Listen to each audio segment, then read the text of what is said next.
कि अधिकांश साहित्य इतिहासकारों के अनुसार हिंदी के प्रथम कवि हैं। अधिकांश ज़्यादातर साहित्य इतिहासकार क्या मानते हैं? हिंदी के प्रथम कवि किसको मानते हैं? कबीर को, सूरदास को, सरहपाद को या फिर विद्यापति को? बताइए। तो क्या हो जाएगा सही उत्तर? सही उत्तर हो जाएगा सरहपाद। ज़्यादातर साहित्य इतिहासकार सरहपाद को ही क्या मानते हैं? अपने हिंदी का प्रथम कवि। इनसे संबंधित कुछ और जानकारी मैं आपको दे देता हूँ जो भी कई बार परीक्षा में पूछी जाती है। तो अगर समय पूछ लिया जाए इनका, तो 7वीं शताब्दी ईस्वी के हैं अपने कौन? सिद्ध कवि सरहपाद। ठीक है, कौन सी शताब्दी? 7वीं के। दूसरी बात, इनको सर्वप्रथम, फिर बाद में अधिकांश साहित्य इतिहासकारों ने प्रथम कवि माना, लेकिन विशेष तौर से अगर नाम पूछ लिया जाए किन्होंने माना, तो सबसे पहले नाम आया था राहुल सांकृत्यायन महोदय। राहुल सांकृत्यायन साहब थे। राहुल सांकृत्यायन साहब ने कहा कि सरहपाद जो है हिंदी का प्रथम कवि है। और वहीं हम बात करें तो जो सरहपाद है, इन्होंने ग्रंथ की रचना की थी सरहपाद साहब ने, कौन सी? दोहा कोश। ये भी परीक्षा में कई बार पूछा जाता है कि दोहा कोश के कौन रचनाकार कौन है? सरहपाद। तो सरहपाद ने दोहा कोश नामक ग्रंथ की रचना भी की थी। और आगे हम बात करें तो सरहपाद जो थे, सरहपाद भी नाम मिलता है, सरहपाद भी मिलता है। ये बौद्ध धर्म के सहजयान के प्रवर्तक थे। बौद्ध धर्म के सहजयान के प्रवर्तक थे। यह हो गई बात अपने सरहपाद की। सरहपाद को प्रथम कवि माना राहुल सांकृत्यायन, और ज़्यादातर जो रचनाकार है साहित्य इतिहासकार इनका समर्थन भी करते हैं। वहीं कई बार ये भी पूछा जाता है शिव सिंह सेंगर ने किसको है जो प्रथम कवि माना? तो शिव सिंह सेंगर ने माना था पुष्पदंत या फिर पुंड को। पुष्पदंत या फिर पुंड, इसको प्रथम कवि किसने माना? शिव सिंह सेंगर महोदय ने, शिव सिंह सेंगर साहब ने। ठीक है, एक लेखक का, एक रचनाकार का और नाम मिलता है जो अपने गणपति चंद्र गुप्त हैं।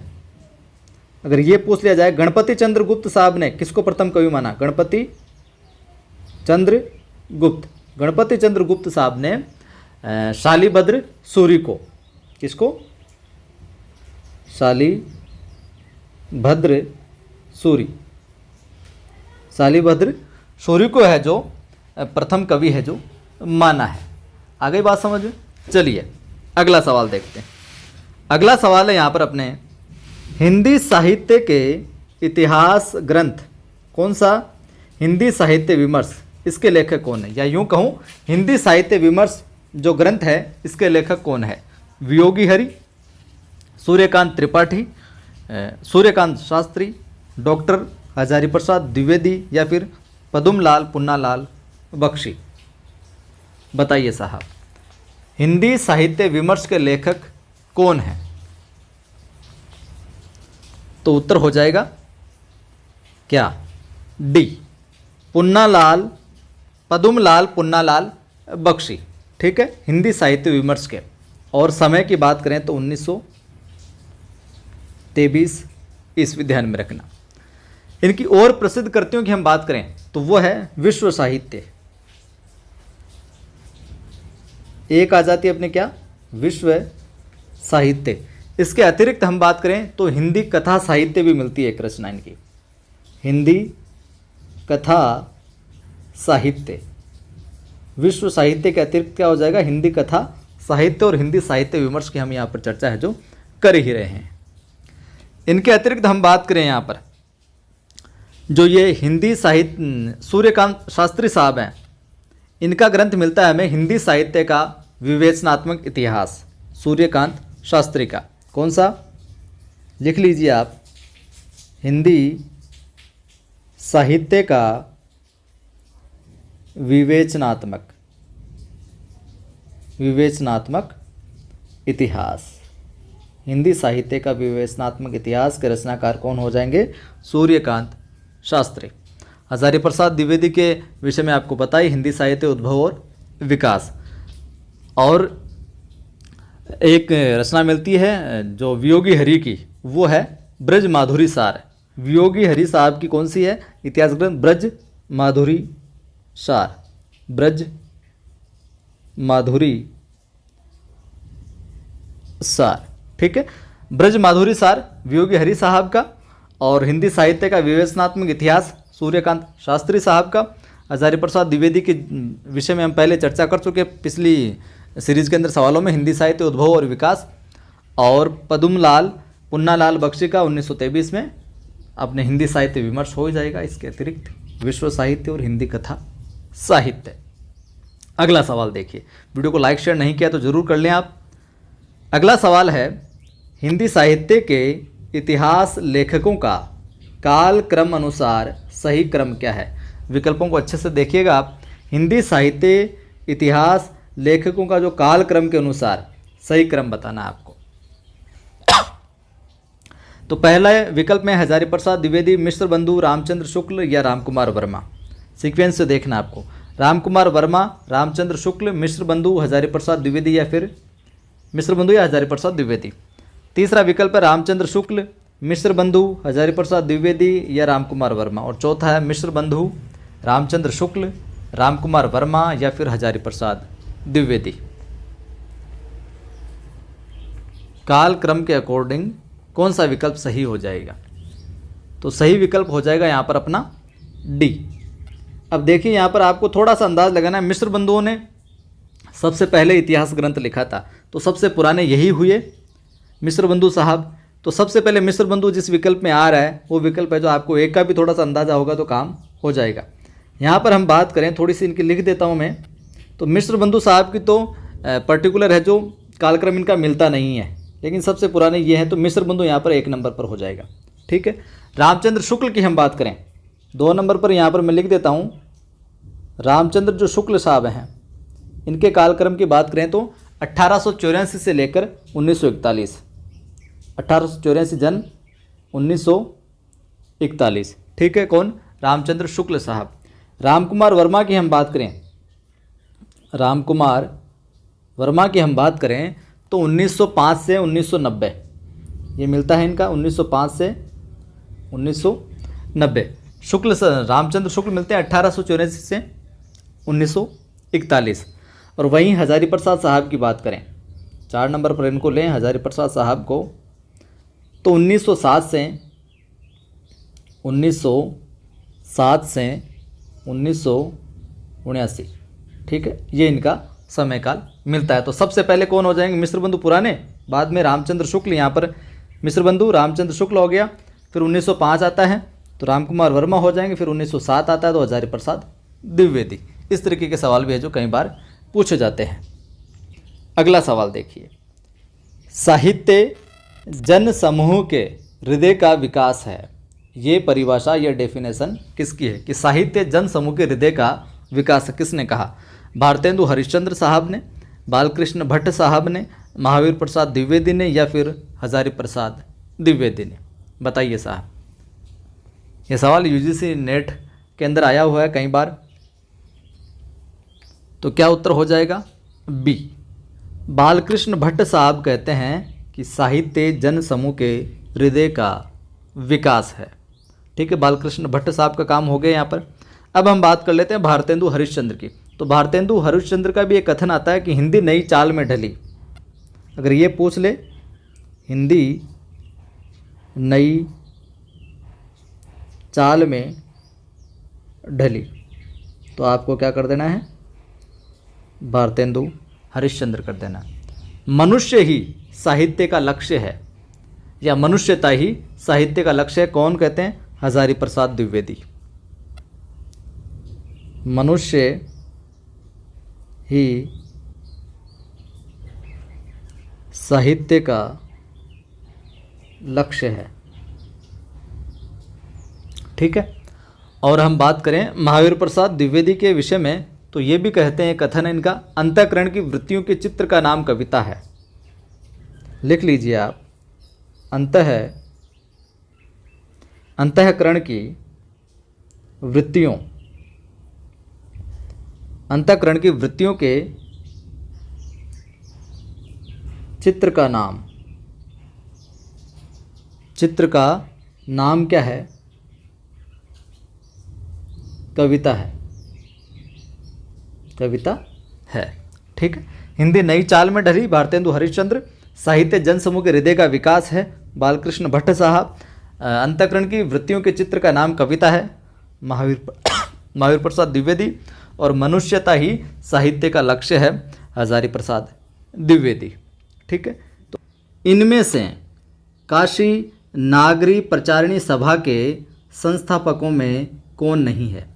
कौन है जो काशी नागरी प्रचारिणी सभा थे उसके संस्थापक सदस्य नहीं है? इनमें से बाबू श्याम सुंदर दास, ठाकुर शिव कुमार सिंह, राम नारायण मिश्र या फिर रामचंद्र शुक्ल? बताइए साहब, क्या हो जाएगा उत्तर? उत्तर हो जाएगा साहब हमारे यहाँ पर डी, रामचंद्र शुक्ल जो हैं वो काशी नागरी प्रचारिणी सभा के संस्थापक सदस्यों में नहीं है, इन विकल्पों में से। देखिए तो कौन कौन से हो गए अपने काशी नागरी प्रचारिणी सभा के संस्थापकों में? अपने जो बाकी है, बाबू श्याम सुंदर दास, ठीक है, और ठाकुर शिव कुमार सिंह, राम नारायण मिश्र, ये तो है ही है। साथ ही काशी नागरी प्रचारिणी सभा की जो स्थापना है, स्थापना की बात करें इसकी हम तो नोट कर सकते हैं आप। स्थापना हुई थी साहब, इसकी स्थापना कब की जाती है?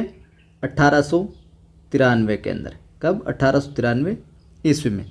साथ ही साथ ये भी ध्यान में रख लें, अगर इसके प्रथम सभापति अगर पूछ लिया जाए आपको, इस सभा के प्रथम सभापति किसको बनाया गया, सभापति कौन रहे, तो वो रहे कौन? राधा कृष्ण दास, राधा कृष्ण दास साहब, राधा कृष्ण दास। और स्थापना 1893। आ गई बात समझ में? चलिए अगला सवाल, भाषा, भाषा काव्य संग्रह, भाषा काव्य संग्रह किसकी कृति है? कौन है रचनाकार? महेश दत्त शुक्ल, रामचंद्र शुक्ल, देवी दत्त शुक्ल या फिर श्याम बिहारी मिश्रा? श्याम बिहारी मिश्र कौन है भाषा काव्य संग्रह के? भाषा काव्य संग्रह किसकी कृति है? तो क्या उत्तर हो जाएगा? उत्तर हो जाएगा साहब हमारा यहाँ पर क्या? ए, महेश दत्त शुक्ल। भाषा काव्य संग्रह कौन हो जाएगा रचनाकार? महेश दत्त शुक्ल, ए उत्तर। समय की बात करें, वर्ष की बात करें तो ध्यान में रखना 1873 समय मिलता है, 1873। रामचंद्र शुक्ल का आपको पता ही है क्या लिखा था? हिंदी साहित्य का इतिहास। समय क्या था? 1929। ठीक है। मिश्र बंधुओं के विषय में आपको पता ही है, मिश्र बंधु विनोद जो है रचना की थी। 3 भाग जो थे 1913 में प्रकाशित हुए थे। ठीक है। जो इनके अंदर श्याम बिहारी मिश्र, सुखदेव बिहारी, गणेश बिहारी थे। 3 भाग 1913 में और चौथा कब? 1934 में। ठीक है। तो ये था अपना सवाल, भाषा काव्य संग्रह के रचनाकार कौन हो जाएंगे? महेश दत्त शुक्ल। अच्छा सवाल है ये। अगला देखिए, अमीर खुसरो का पूरा नाम क्या है? कई बार सामान्य से सवाल पूछ लिया जाता है, लेकिन वो हमारे लिए तो अगर नहीं आ रहा तो वो कठिन ही हो जाता है, विशेष ही हो जाता है। अमीर खुसरो का नाम क्या है? पूरा नाम अब्दुल रईस खुसरो, अब्दुल खालिक खुसरो, अब्दुल फजल खुसरो या फिर अबुल हसन यमीनुद्दीन खुसरो? बताइए साहब, क्या हो जाएगा? उत्तर हो जाएगा डी, अबुल हसन यमीनुद्दीन खुसरो। साथ साथ में ये तो उत्तर हो गया साधन, इनकी मैं विशेष बातें आपको बता देता हूँ। पूरा नाम हो गया अबुल हसन यमीनुद्दीन खुसरो। खुसरो जो है, खुसरो निज़ामुद्दीन औलिया के शिष्य थे। तो गुरु का नाम क्या हो जाएगा? किसके शिष्य थे ये? निज़ामुद्दीन औलिया के। यहाँ लिख देता हूँ मैं, वैसे याद रह ही जाएगा, ये सवाल भी कई बार पूछा गया है। निज़ामुद्दीन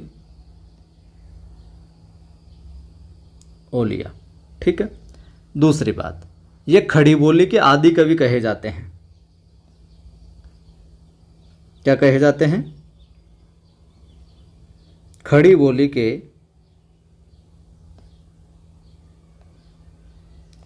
के क्या कहे जाते हैं? आदि कवि। खड़ी बोली के आदि कवि भी कहे जाते हैं ये। खुसरो की जो पहेलियां हैं और जो मुकरियां हैं, इनमें उक्ति वैचित्र्य की प्रधानता मिलती है। खुसरो की पहेलियों और मुकरियों में किसकी प्रधानता मिलती है? उक्ति वैचित्र्य की। इनके द्वारा रचित ग्रंथों की हम बात करें तो खालिक बारी। खुसरो के ग्रंथों की बात करें तो क्या नाम आता है? खालिक बारी। सुना होगा आपने। पहेलियाँ, मुकरियाँ, दो सुखने, ये भी सुना होगा आपने, दो सुखने, और गज़ल वगैरह इत्यादि इन्होंने रचनाएं हैं जो की है साहब। ठीक, चलिए, वीडियो अच्छा लग रहा है तो फिर लाइक शेयर कर दें अगर नहीं किया है तो। अगला सवाल है, आपने हिंदी भाषा का उद्भव और विकास ये रचना सुनी थी।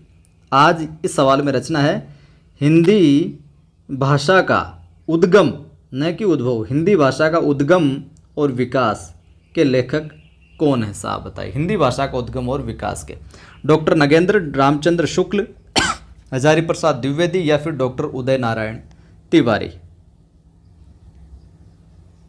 सीधा सा सवाल है, इसमें कोई डिस्क्रिप्शन नहीं है। वैसे उत्तर हो जाएगा डी। हिंदी भाषा का उद्गम और विकास के लेखक कौन है? डॉक्टर उदय नारायण तिवारी। उद्गम होता है यानी कि उदय होता है, आप इस तरीके से इसको याद रख सकते हैं। उद्गम और विकास आ जाए तो उदय नारायण, उदय ध्यान रखना है आपको, उदय नारायण तिवारी, उद्गम उदय। और हिंदी भाषा का उद्भव और विकास किसकी है वो आप कमेंट करके बताइएगा। ठीक है, अगला सवाल, हिंदी गद्य के उद्भव काल में संस्कृत निष्ठ हिंदी का पक्ष किसने लिया था? जो हिंदी गद्य का उद्भव काल था उसमें संस्कृत निष्ठ जो हिंदी थी उसका पक्ष किसने लिया था? राजा शिवप्रसाद सितारे हिंद ने, ईश्वर चंद्र विद्यासागर ने, गंगा प्रसाद शुक्ल ने, या फिर राजा लक्ष्मण सिंह ने? बताइए। बहुत अच्छा सवाल है ये। KVS के अंदर, PGT के अंदर पूछा गया है, NVS में पूछा गया है ये सवाल। उत्तर हो जाएगा डी, राजा लक्ष्मण सिंह। राजा लक्ष्मण सिंह जो थे हिंदी गद्य के उद्भव काल में संस्कृत निष्ठ हिंदी का पक्ष धरते, इसका पक्ष लेने वाले थे, या यूं कहें राजा लक्ष्मण सिंह ने पक्ष जो लिया था। ठीक, अगला सवाल आसान है, याद होगा कईयों को, लेकिन भ्रमित हो जाते हैं। फिर से मैं आपको रिमाइंडर करवा देता हूँ। आचार्य रामचंद्र शुक्ल के अनुसार भक्तिकाल का समय है, आचार्य रामचंद्र के अनुसार भक्तिकाल का समय है, तो क्या हो जाएगा? उत्तर हो जाएगा बी, संवत 1375 से 1700, संवत 1375 से संवत 1700 तक। ठीक है, 75 से 1700। अब आपको ध्यान में ही है, जो आदिकाल का समय क्या हो जाएगा? ये तो भक्तिकाल का समय बता दें इन्होंने, किसका हो गया? भक्तिकाल का 75 से 1700। तो आदिकाल क्या हो जाएगा? 1050 से 1375, 1050 1375 क्या हो जाएगा? ये आदिकाल हो जाएगा। ये यहाँ पर भक्तिकाल हो गया जिसका हमने सवाल बनाया है। और 1700 से 1900 क्या हो जाएगा? रीतिकाल हो जाएगा। और फिर हम बात करें 1900 से जो आगे अब तक की, या 1900 से 1984 तक, तो वो क्या है? गद्यकाल की सीमा है। फिर गद्यकाल को और अलग अलग है जो विभाजित किया गया है। तो ये तो था अपनी आज की कक्षा के अंदर कुछ सवाल। अब मैं आपसे एक सवाल पूछ लेता हूँ। सवाल ये है, हिंदी नवरत्न का रचनाकाल बताना है आपको। हिंदी नवरत्न का रचनाकाल, किसका रचनाकाल बताना है? हिंदी नवरत्न का रचनाकाल, हिंदी नवरत्न का रचनाकाल बताना है। इतना मैं बता दूं, इस रचना के रचनाकार कौन है? मिश्र बंधु है। कौन है? मिश्र बंधु साहब है हिंदी नवरत्न के रचनाकार, लेकिन आपको बताना इसका रचनाकाल। अपभ्रंश शब्द का प्रयोग सर्वप्रथम किसने किया? अपभ्रंश शब्द का प्रयोग बताइए साहब। भरत मुनि, पतंजलि, राजशेखर या फिर भामह?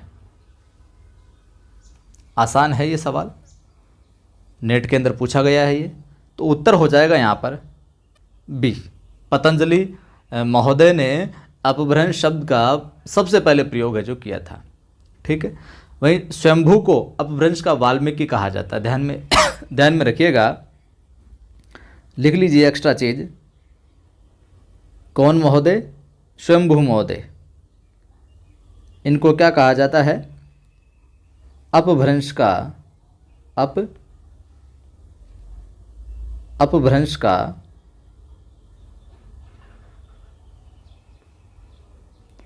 शंभु महोदय को अपभ्रंश का क्या कहा जाता है?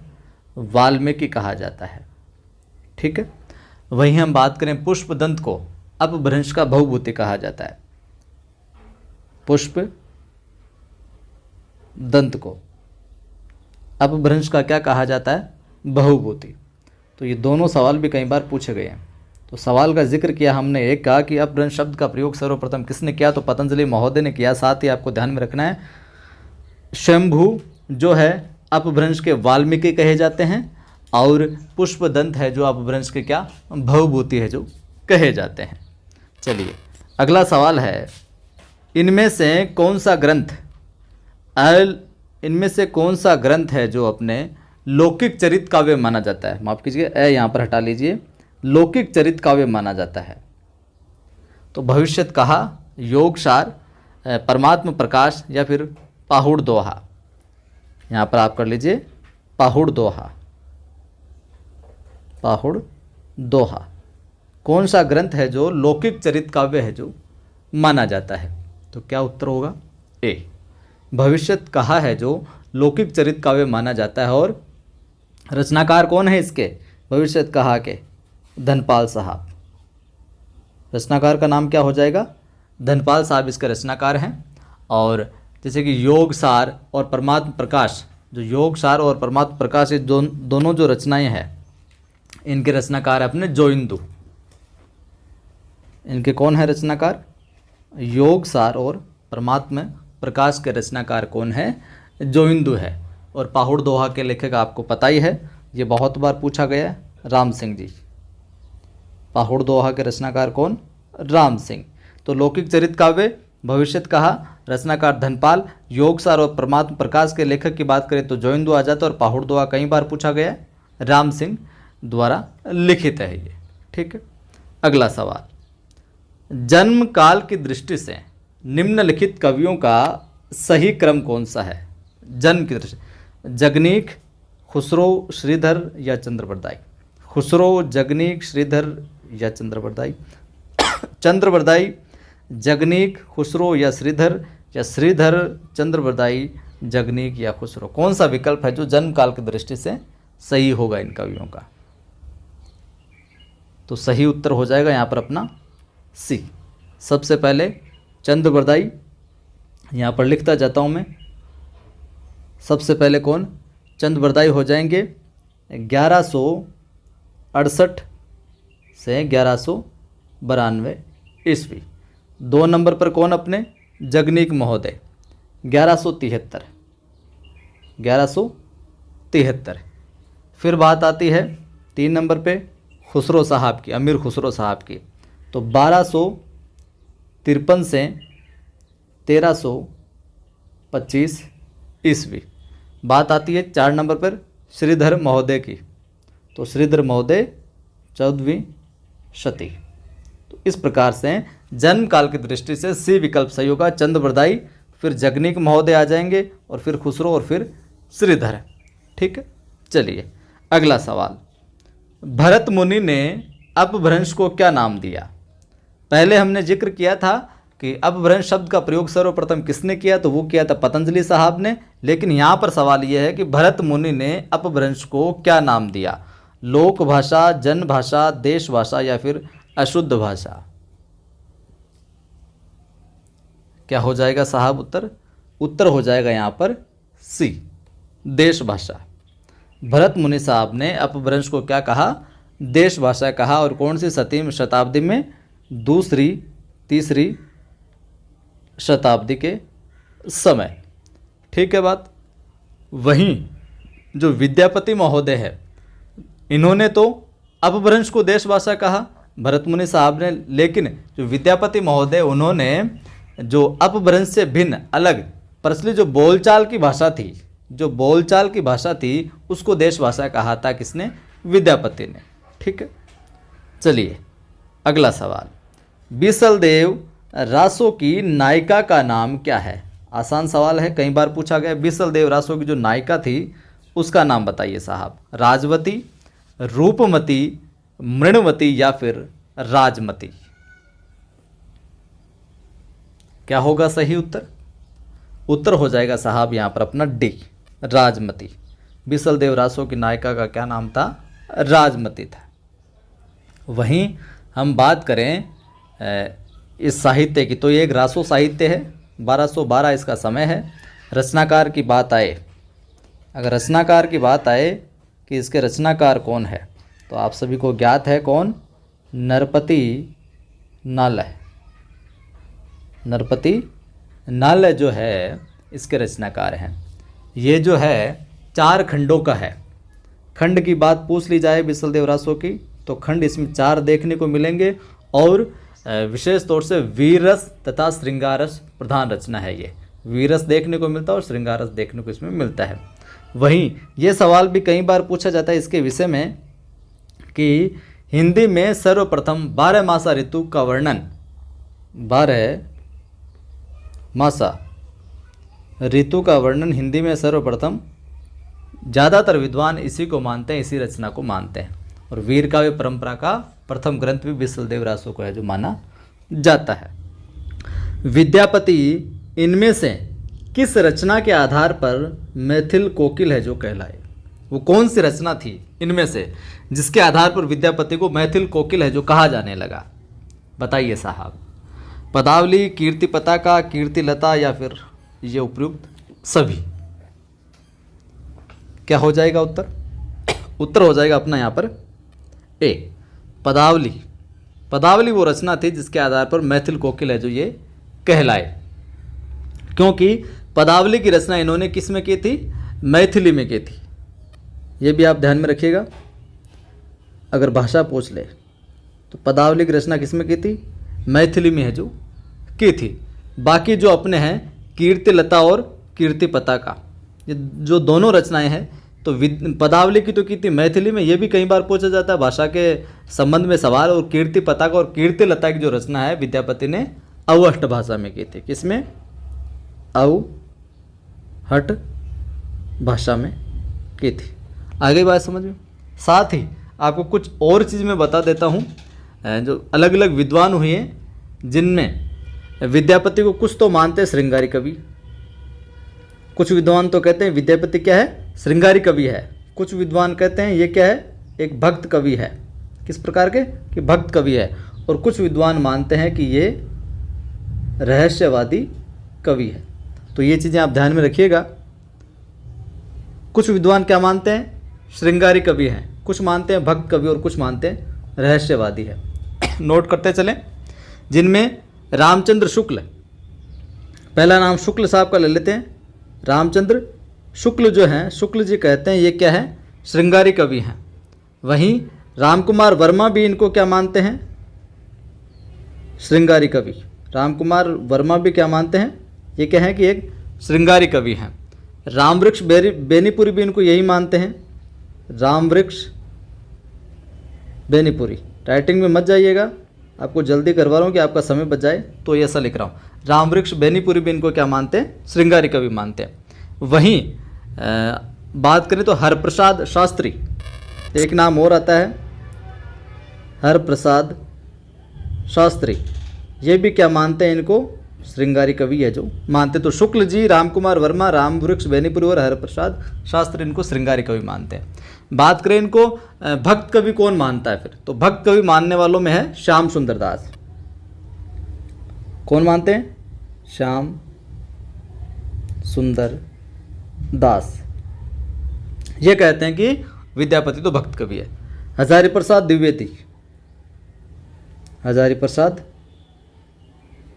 द्विवेदी, ये भी कहते हैं ये क्या है? भक्त कवि है। वहीं बाबू ब्रजनंदन सहाय,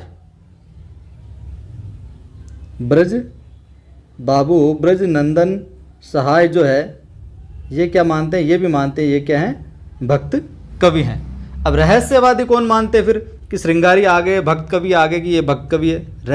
रहस्यवादियों में आता है जनार्दन मिश्र। जनार्दन मिश्र कहते हैं साहब ये तो क्या है, रहस्यवादी कवि हैं। कौन? विद्यापति। वहीं ग्रियर्सन भी यही कहता है, ग्रियर्सन महोदय भी यही कहते हैं। इसके साथ नागेंद्र नाथ जो गुप्त हैं, नागेंद्र गुप्त जो है वो भी यही कहते हैं। क्या कहते हैं कि ये क्या है, रहस्यवादी कवि हैं साहब। तो इन चीज़ों को भी आप जरूर आप ध्यान में रखिएगा। अगला सवाल है, चंदन बाला रास के रचयिता हैं। आसान सवाल है, कई बार आया हुआ है। जिन धर्म सूरी विजय सेन सूरी, यहाँ पर मात्रा छोटी है। जिन धर्म सूरी, विजय सेन सूरी, जिनदत्त सूरी या फिर आसगु। तो बताइए चंदन बाला रास के रचयिता कौन है। आसान है ये भी, उत्तर हो जाएगा डी। आसगु साहब जो है चंदन बाला रास के रचयिता हैं। अब जो अन्य रचनाकार हैं यहाँ पर कौन, जिन धर्म सूरी, इनकी रचना क्या है, जिन धर्म सूरी की रचना है स्तुलिभद्र रास। ये भी कई बार पूछ जाती है तो नोट कर लीजिए आप। जिन धर्म सूरी क्या है, स्तुलिभद्र रास है साहब। आसगु की तो हो गई चंदन बाला, तो जिन धर्म सूरी की क्या है, स्तुलिभद्र रास। विजय सेन सूरी की बात करें हम तो रेवतगिरी रास, ये भी कई बार पूछा गया है, रेवतगिरी रास विजय सेन सूरी की हो गई। वहीं जिनदत्त सूरी की हम बात करें तो इनकी कई है, उपदेश रसायन रास, उपदेश रसायन रास है, काल स्वरूप कोलक है, चरचरी है, ये इनकी रचनाएं। और आसगु की हो गई चंदन बाला रास, ध्यान में रखिएगा। अगला सवाल है, आसान है, ये तो कई बार पूछा गया। पृथ्वीराज रासों में कितने समय या सर्ग हैं, कितने समयों में या कितने सर्गों में है जो विभाजित किया गया है इसको। तो क्या उत्तर हो जाएगा, उत्तर आसान है, डी हो जाएगा। 69 के अंदर, कितने में, 69 69 में। लेखक चंद बरदाई है ही पृथ्वीराज रासों के, ये सबको ज्ञात है। अब बात करें इसके अंदर, कई बार ये भी सवाल पूछा, इसमें 68 प्रकार के छंदों का प्रयोग किया गया है। ये बात नोट करने लायक है, 68 प्रकार के छंदों का प्रयोग देखने को मिलता है। देखिए 69 तो क्या है, समय या सर्ग है, और 68 प्रकार के छंद इसमें देखने को मिलता है। अगली बात हम बात करें इसमें तो चंद्र बरदाई का प्रिय छंद भी कई बार पूछा जाता है। तो छप्पाई छंद चंद्र बरदाई को बहुत प्रिय था, तो लिख लीजिए प्रिय छंद। प्रिय छंद कौन सा, छप्पाई। प्रिय छंद हो जाएगा छप्पाई हो जाएगा। शुक्ल साहब ने चंद्र बरदाई को हिंदी का प्रथम महाकवि माना, रासों को महाकाव्य माना है। ठीक है, चलिए अगला सवाल है, आदिकाल के किस कवि की भाषा हिंदी के वर्तमान रूप के सर्वाधिक निकट है। यानी कि आदिकाल का वो कौन सा कवि था जो हिंदी की जो वर्तमान भाषा उसके निकट से देखने को मिलती, कहाँ या मिलती, थोड़ी सी मिल रही है। तो कौन सा रचनाकार कवि था, चंद बरदाई, विद्यापति, अहदमान, अमीर खुसरो या फिर मुल्ला दाऊद। बताइए साहब। तो आसान है, ये भी कई बार पूछा गया है। उत्तर क्या हो जाएगा, डी। डी में क्या है, अमीर खुसरो साहब। तो अमीर खुसरो वो कवि है जिसकी भाषा हिंदी के वर्तमान स्वरूप के सर्वाधिक निकट है जो देखी जाती है। ठीक है, अमीर खुसरो। वहीं हम बात करें मुल्ला दाऊद के विषय में, थोड़ी सी चर्चा कर लेते हैं, सभी के बारे में देखेंगे थोड़ा थोड़ा। मुल्ला दाऊद क्या है, निर्गुण धारा के प्रेम मार्गी सूफी शाखा के कवि हैं। निर्गुण धारा के मुल्ला दाऊद क्या है, निर्गुण धारा के, कौन सी, प्रेम मार्गी। ज्ञान मार्गी और प्रेम मार्गी थे, जो प्रेम मार्गी यानी सूफी शाखा के, लिख देता हूँ मैं, सूफी शाखा के क्या कवि हैं। मुल्ला दाऊद ने अवधी भाषा में दोहा और चौपाई में चंदायन नामक कृति की रचना की। मुल्ला दाऊद ने किसकी की थी? चंदायन की। ये भी कई बार सवाल है जो पूछा जाता है, चंदायन की। भाषा की बात की जाए तो अवधी, क्या हो जाएगा? अवधी, कई बार पूछा जाता है, ध्यान में रखिएगा। और दोहा चौपाई छंद में। और बात करें हम रचना काल की, चंदायन नामक जो कृति इसकी रचना काल की 1379 में चंदायन नामक कृति की है जो रचना करते हैं। और मुल्ला दाऊद को रामकुमार जो वर्मा है वो सूफी धारा का प्रथम कवि मानते हैं। कौन? सूफी धारा का प्रथम कवि कौन मानते हैं? सूफी धारा का प्रथम कवि कौन मानते हैं? मुल्ला दाऊद को रामकुमार वर्मा। ये तो मैंने शायद एक बार पहले भी आपको बताया था, रामकुमार वर्मा है जो मानते हैं। ठीक है। वहीं चंद बरदाई कृति पृथ्वीराज रासो के बारे में आपने जान लिया। विद्यापति की जो कृति है पिछले सवाल में देख ली, कीर्ति लता जो कीर्ति पताका थी, उनकी भाषा भी आपने देख ली, पदावली की भाषा भी देख ली। और खुसरो के बारे में तो आपको पता ही है, इसने खालिक बारी, दो सुखने, मुकरियाँ, गज़ल इत्यादि वगैरह लगभग 100 कृतियों की संख्या इसकी है जो मानी जाती है। अगला सवाल देखिए, राहुल सांकृत्यायन ने हिंदी का पहला कवि किसे माना है? राहुल सांकृत्यायन ने हिंदी का पहला कवि है जो किसे माना है? चंद बरदाई, स्वयंभू, पुष्पदंत, सरहपाद या फिर मुंज? बताइए साहब। तो यहाँ पर भी उत्तर क्या हो जाएगा? राहुल सांकृत्यायन ने किसको माना है? सरहपाद को, सरहपाद को। वहीं ध्यान में रखिएगा, इन्हें राहुल भद्र भी कहा जाता है। क्या क्या कहा जाता है? राहुल भद्र। राहुल भद्र भी है जो इनको कहा जाता है। इनके ग्रंथ का नाम की बात करें, ग्रंथ इनका सरहपाद कौन सा? दोहा कोश, पहले भी मैंने बताया था, बहुत प्रसिद्ध है। राहुल भद्र भी अगर आ जाए तो सरहपाद को कहा जाता है, ध्यान में रखिएगा आप। ठीक है। और दोहा कोश शुक्ल ने चंद्रप्रदाय को जो माना है वो माना है। वहीं रामकुमार वर्मा ने स्वयंभू को हिंदी का प्रथम कवि माना है। रामकुमार वर्मा ने जो स्वयंभू है, रामकुमार वर्मा, इन्होंने किसको? स्वयंभू को हिंदी का प्रथम कवि माना है। वहीं शिव सिंह सेंगर ने पुष्पदंत को, शिव सिंह सेंगर ने पुष्पदंत को हिंदी का प्रथम कवि माना है। रामकुमार वर्मा ने स्वयंभू को माना है। पिछले सवाल में हमने बात की थी प्रथम कवि रामकुमार वर्मा ने सूफी धारा का अगर प्रथम कवि बात आए तो मुल्ला दाऊद को माना, और वैसे हिंदी का प्रथम कवि माना जाए तो रामकुमार वर्मा के अकॉर्डिंग स्वयंभू है। ठीक है। आदिकाल के कवि कौन? सरहपाद की काव्य परंपरा में विकसित नाथ पंथ के हठयोग का पल्लवन आगे चलकर इनमें से किस कवि में हुआ? जो आदिकाल के कवि थे सरहपाद, उनकी जो काव्य परंपरा थी उसमें विकसित नाथ पंथ के हठयोग का जो पल्लवन है, आगे विस्तार है चलकर, किस कवि में देखने को मिलता है? जायसी, तुलसी, कबीर या फिर देवसेन? क्या उत्तर होगा?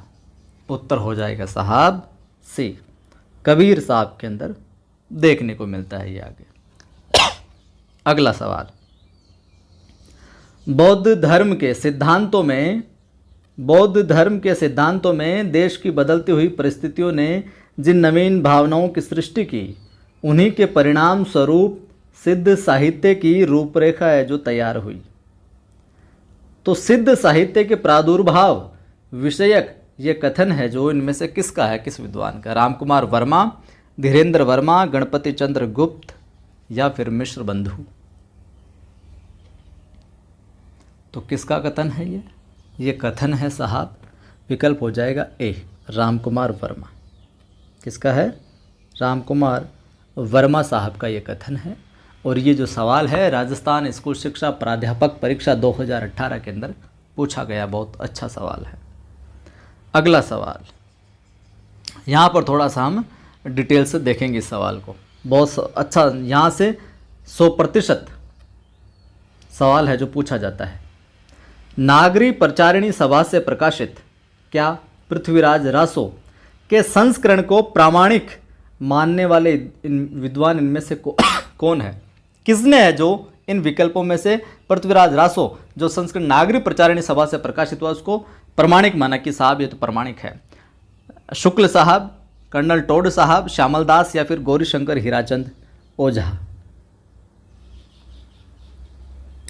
तो किसने माना प्रमाणिक साहब? यहाँ पर उत्तर हो जाएगा बी, कर्नल टोड ने है जो प्रमाणिक माना था।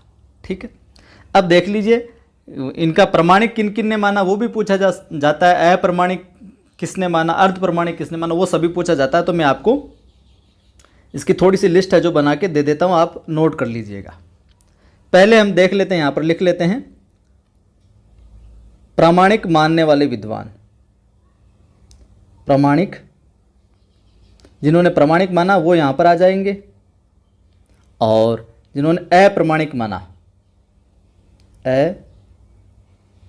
अप्रमाणिक माना उनको यहाँ लिख लेते हैं हम इस लिस्ट में, और जिन्होंने अर्ध प्रमाणिक माना इनको यहाँ पर लिख लेते हैं। ठीक है, अर्ध प्रमाणिक। चलिए यहाँ पर हम देखते हैं, तो प्रामाणिक जिन्होंने माना, पहला नाम आता है श्याम सुंदर दास।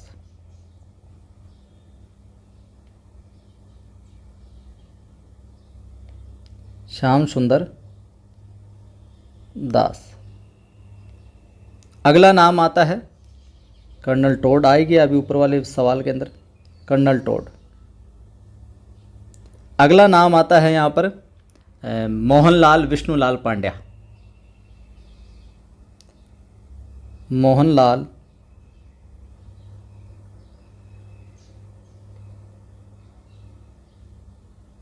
विष्णुलाल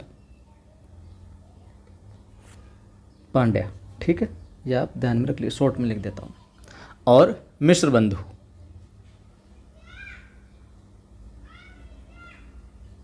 ठीक है। तो श्याम सुंदर दास, कर्नल टोड और मिश्र बंधु और मोहनलाल विष्णुलाल पांड्या, इन्होंने क्या माना? प्रामाणिक माना। अप्रमाणिक की हम अगर बात करें, अप्रमाणिक मानने वाले विद्वानों की बात करें तो शुक्ल साहब, सबसे पहले रामचंद्र शुक्ल। ठीक है। श्यामल दास, कविराज श्यामल दास, क्या नाम आता है? कविराज श्यामल दास। कविराज श्यामल दास। निम्न में से अप्रमाणिक किसने माना, अर्ध प्रमाणिक किसने माना? यह सवाल बहुत बार पूछा जाता है। अगला है गौरीशंकर हीराचंद ओझा। तो लिख देता हूँ मैं, केवल गौरी लिख देता हूँ, ही लिख देता हूँ और ओझा लिख देता हूँ। ठीक है, आप समझ जाइएगा। गौरीशंकर हीराचंद ओझा साहब इसको अप्रमाणिक है जो मानते हैं। वहीं इसको जो वुलर है वो भी अप्रमाणिक मानता है। वुलर या वुलर दोनों नाम मिलते हैं। ठीक है, मुरारी दान भी इसको अप्रमाणिक मानते हैं। वैसे अर्ध प्रमाणिक की हम बात कर लेते हैं। अर्ध प्रमाणिक में अपने कौन? हजारी प्रसाद द्विवेदी साहब। शॉर्ट में लिख रहा हूँ, बोल रहा हूँ, सुन लीजिए। हजारी प्रसाद द्विवेदी साहब इसको अर्ध प्रमाणिक मानते हैं। दशरथ ओझा, डॉक्टर दशरथ ओझा साहब इसको क्या मानते हैं? अर्ध प्रमाणिक मानते हैं। इसके अतिरिक्त सुनीति कुमार, डॉक्टर कौन? सुनीति कुमार, डॉक्टर सुनीति कुमार भी इसको क्या मानते हैं? अर्ध प्रमाणिक मानते हैं। और डॉक्टर सुनीति कुमार चटर्जी या डॉक्टर सुनीति कुमार मुनिजिन विजय, ये भी इसको क्या मानते हैं? अर्ध प्रमाणिक। मुनिजिन विजय। तो ये हो गया साहब इसका प्रश्न का विस्तार से। प्रमाणिक श्याम सुंदर दास, कर्नल टोड, मोहनलाल विष्णुलाल पांड्या, मिश्र बंधु। अप्रमाणिक मानने वाले रामचंद्र शुक्ल, कविराज श्यामलदास, गौरीशंकर हीराचंद ओझा और वुलर। प्रमाणिक मानने वाले ये हो गए, अप्रमाणिक मानने वाले ये हो गए, और अर्ध प्रमाणिक में हजारी प्रसाद द्विवेदी, दशरथ ओझा, डॉक्टर सुनीति कुमार चटर्जी और मुनिजिन विजय। इनमें से आप हजारी प्रसाद को और दशरथ ओझा को और सुनीति कुमार चटर्जी इनका नाम याद रखोगे, काम हो जाएगा। देखिए वीडियो को लाइक कर दीजिए। अगर मेरा ये तरीका आपको पढ़ाने का अच्छा लग रहा है तो लाइक कीजिए, शेयर कीजिए, पहली बार देख रहे हैं सब्सक्राइब करें, ज़्यादा से ज़्यादा साथियों को जोड़ें आप। अगला सवाल है कि भरतेश्वर, बाहुबली रास इनमें से किस काव्य धारा का ग्रंथ है? भरतेश्वर बाहुबली रास है जो इनमें से किस काव्य धारा का ग्रंथ है? जैन साहित्य, रासो साहित्य, सिद्ध साहित्य या फिर नाथ साहित्य? बताएं आप, क्या उत्तर हो जाएगा? ए, जैन साहित्य।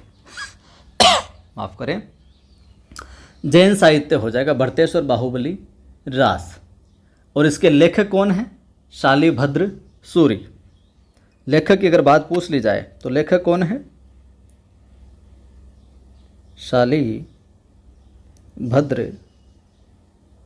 सूरि साहब, शालिभद्र सूरि साहब। वहीं गणपति चंद्र गुप्त ने शालिभद्र सूरि को क्या हिंदी का प्रथम कवि है जो माना था? हिंदी का क्या प्रथम कवि? पिछले वीडियो में मैंने बताया प्रथम कवि माना था। हिंदी का प्रथम कवि शालिभद्र सूरि को किसने माना था? गणपति चंद्र गुप्त ने। किसने माना था? मैं फिर से आपको याद दिला देता हूँ, गणपति चंद्र गुप्त साहब ने। ठीक है।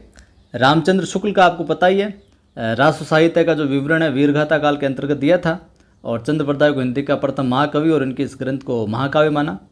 वहीं सिद्ध साहित्य के अंतर्गत कौन आता है? सरप आते हैं। राहुल सांकृत्यायन हिंदी का प्रथम कवि मानते हैं इनको। और जो सरप है इनका जो ग्रंथ है दोहा कोश, ये भी कई बार पूछा जाता है, फिर से याद करवा दूं मैं आपको। जो गोरखनाथ का जो नाथ पंथ है, ये जरूर आप नोट कर लीजिए। जो गोरखनाथ के जो नाथ पंथ है, नाथ साहित्य का यहाँ ले लीजिए आप, नाथ पंथ। गोरखनाथ का जो नाथ पंथ है, ये सवाल कई बार पूछा जाता है। बौद्धों की वज्रयान शाखा से निकला है। नाथ पंथ कहाँ से निकला है? बौद्धों की वज्रयान शाखा से। ये याद रखिएगा ताकि अगर ये सवाल भी आ जाए तो आपके गलत नहीं है। बौद्धों की वज्रयान शाखा से निकला हुआ माना जाता है साहब। तो ये था आज का वीडियो। अच्छा लगा तो लाइक कर दीजिए आप, ज़रूर किया करें यार, लाइक में क्या जाता है आपका। और सभी दोस्तों को शेयर भी किया करें, उनकी भी मदद होगी अगर वो देखेंगे, आप शेयर करेंगे। ज़्यादा से ज़्यादा दोस्तों को बताएं यहाँ पर ग्रेड फर्स्ट सेकंड के निःशुल्क रूप से तैयारी करवा जा रही। जो अभी रीट की तैयारी कर रहा है उसके लिए भी सारे वीडियो SST के, साइकोलॉजी के, इंग्लिश के सब कुछ डाला हुआ है। अगर आप देखें तो प्लेलिस्ट में बिल्कुल फ्री ऑफ कॉस्ट और बहुत बेहतरीन ढंग से। पहली बार देख रहे हो चैनल को सब्सक्राइब कर बेल आइकन क्लिक कर लेना। टेलीग्राम चैनल का लिंक डिस्क्रिप्शन में मिल जाएगा। और मोटिवेशनल वीडियो देखने हैं आपको कि किस प्रकार से हम तैयारी करें, किस प्रकार से खुद को मोटिवेट रखें, किस प्रकार से हम टाइम टेबल बनाएं और किस प्रकार से हम हमेशा ऊर्जावान बने रहें। तो मेरा दूसरा यूट्यूब चैनल है आदि की आवाज़ नाम से। किस नाम से? आदि की आवाज़ नाम से। इस चैनल पर जाएं, वीडियो देखें, चैनल को भी सब्सक्राइब करें और अपना प्यार यहाँ पर भी दिखाएं। जय हिंद, फिर मिलता।